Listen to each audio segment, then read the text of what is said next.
Galit na galit nga itong si Rigor dito nga sa kanilang general na si Agustus dahil na rin ay sinabihan nga siya na mahina umano siyang pulis at hindi raw umano kagaya kay Tanggol na malakas na kriminal.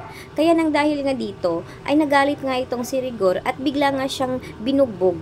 Subalit ay hindi naman makapaglaban nga itong nga si Agustus dahil sadyang malakas naman itong si Rigor. Dahil ito naman si Agustus dahil medyo may katandaan na ay hindi agad nakapanglaban dito.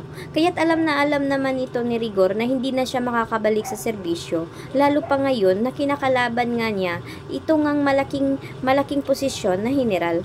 Kaya anya, nawala na siyang pakialam ngayon sa buhay niya dahil nagkaletse-letse na nga ito. At iniisip na nga niya ngayon kung paano at saan siya makakikita ng trabahong marangal. Dahil alam niyang hindi na siya muling makakabalik pa dahil terminado na naman siya sa serbisyo. Kaya sa ngayon nga ay nais nga niyang mahanap itong si Tanggol upang bigyan nga ito ng leksyon sa ginawa nga niyang katarantaduhan.